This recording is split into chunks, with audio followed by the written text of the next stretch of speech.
This is the real story of the hash-slinging slasher. Roger and Kenny were the only two employees working the graveyard shift at Burger Kingdom in the small town of Whispering Pines, Washington in 2003. As the cashier, Roger enjoyed playing pranks on his easily frightened co-worker, Kenny. One night, while they were alone in the restaurant, Roger decided to tell Kenny a scary story about the legendary hash-slinging slasher. According to the tale, the hash-slinging slasher was the ghost of a former employee who had met a tragic end when he was hit and killed by a bus 10 years ago. Roger shared the 3 signs that would indicate the ghost's presence: flickering lights, a ringing phone with no one on the line, and the appearance of a bus dropping him off near the restaurant. Terrified by the story, Kenny believed every word and became increasingly anxious as the night went on. A few hours into their shift, the lights began to flicker.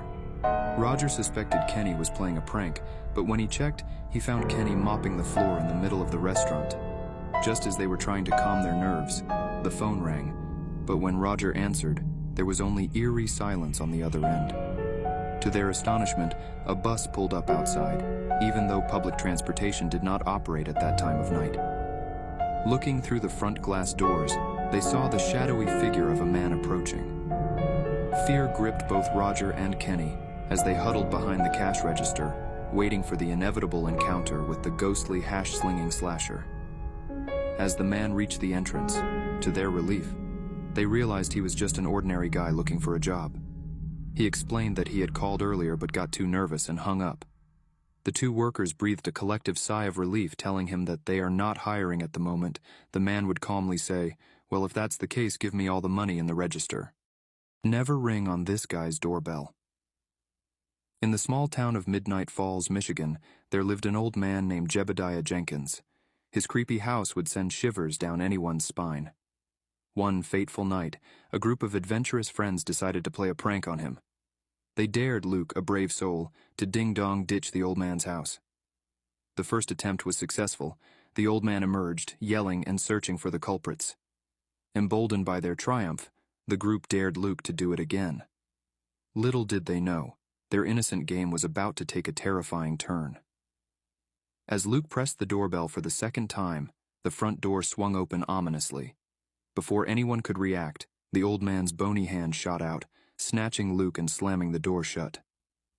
Panic consumed the remaining friends as they fled in their car, desperately trying to contact Luke but receiving no response.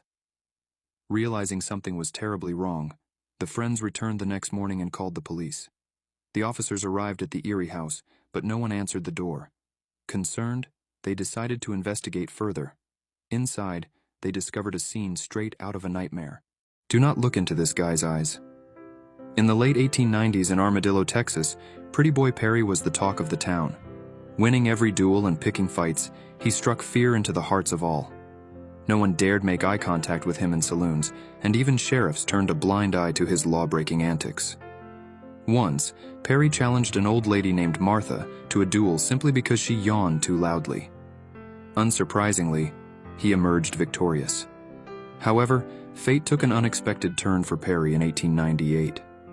Standing outside a motel, a mishap occurred as 2 men moving a grand piano slipped, dropping it from the second-story balcony.